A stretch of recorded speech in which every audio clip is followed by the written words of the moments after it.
Beberapa waktu lalu, Gubernur Jawa Barat Deddy Mulyadi kembali menjadi sorotan.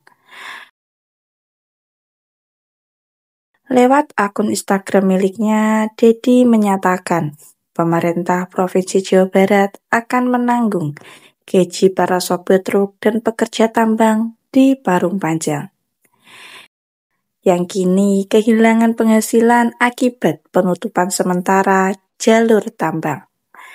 Padahal kalau mengikuti aturan normal, tanggung jawab itu seharusnya ada di pihak perusahaan tambang.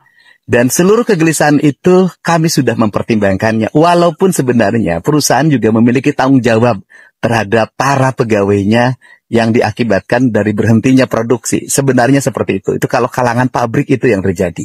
Tetapi saya mengabaikan lah tanggung jawab perusahaan itu. Saya nggak ada masalah dengan itu. Saya akan fokus pada bahwa ini ada warga saya yang terdampak karena penutupan tambang sehingga kehilangan pekerjaan, kehilangan pendapatan, dan kehilangan kehidupan.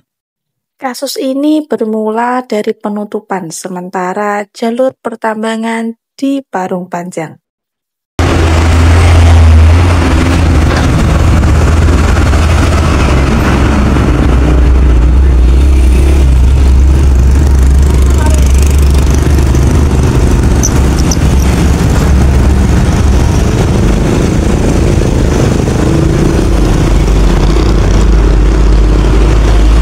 Langkah itu diambil setelah seringnya terjadi kecelakaan yang melibatkan truk-truk besar pengangkut material.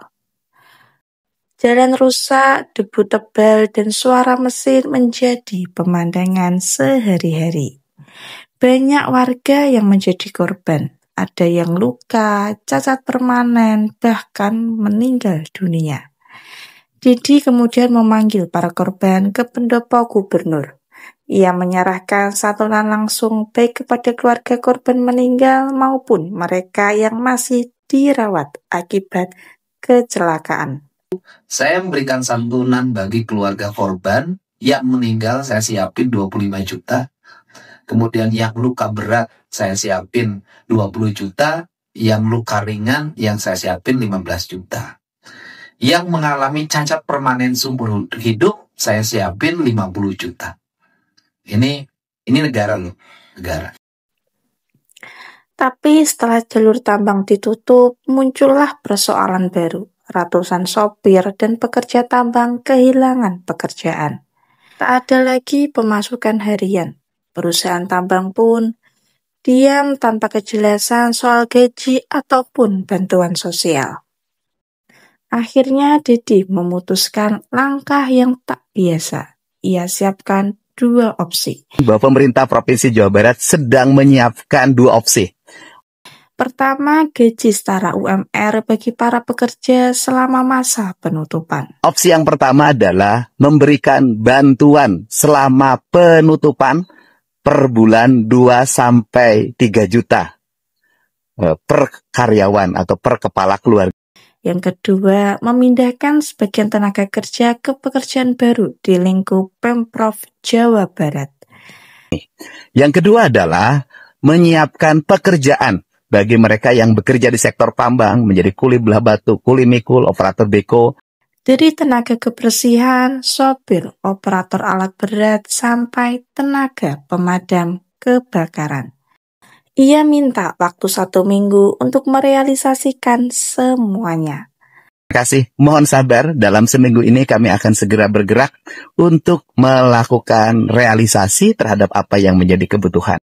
Langkah Deddy ini memunculkan pertanyaan besar. Di mana tanggung jawab perusahaan tambang? Karena faktanya banyak perusahaan tambang di Indonesia yang beroperasi tanpa tanggung jawab sosial yang jelas. Mereka menikmati hasil bumi, tapi ketika muncul kerusakan, pemerintah daerah yang harus menanggung beban perbaikannya. Jalan rusak, udara kotor, bahkan korban jiwa, semua diserahkan ke pemerintah untuk menanganinya. Parung Panjang adalah contoh nyata. Ketika tambang ditutup, perusahaan diam. Tapi justru pemerintahlah yang turun tangan. Ini bukan sekedar kebijakan sosial, ini bentuk teguran keras bagi sistem tambang di negeri ini. Keputusan Dedi bisa dibaca dari dua sisi. Di satu sisi, ini bentuk tanggung jawab moral seorang pemimpin. Ia tak mau rakyatnya terlantar. Tapi di sisi lain, ini juga sindiran keras bagi sistem yang lebih berpihak pada korporasi ketimbang rakyat. Dengan menggantikan peran perusahaan, Dedi ingin menunjukkan bahwa negara tidak boleh kalah dari perusahaan. Negara harus hadir, bukan cuma memberi izin, tapi juga melindungi rakyat yang terdampak. Langkah ini memang berani, bahkan beresiko secara politik.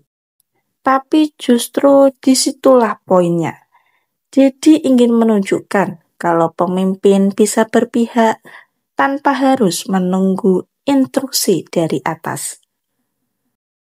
Kasus Parung Panjang ini membuka mata banyak orang bahwa masalah tambang bukan cuma soal ekonomi, tapi soal keadilan.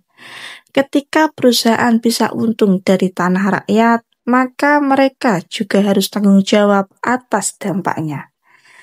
Dan ketika mereka lepas tangan, pemerintah harus berani berdiri di depan. Mungkin langkah Deddy Mulyadi tidaklah sempurna, tapi ini contoh nyata bahwa masih ada pemimpin yang tidak takut berpihak kepada rakyat. Di saat banyak pejabat memilih diam, ia justru menggantikan peran perusahaan tambang. Dan dengan itu, Deddy Mulyadi menunjukkan makna sebenarnya dari kalimat negara hadir untuk rakyat. Maka saya hari ini akan menghadirkan negara. Jangan lupa like and share ke teman-teman kalian supaya teman-teman kalian juga tahu berita terupdate baik dalam dan luar negeri. Terima kasih.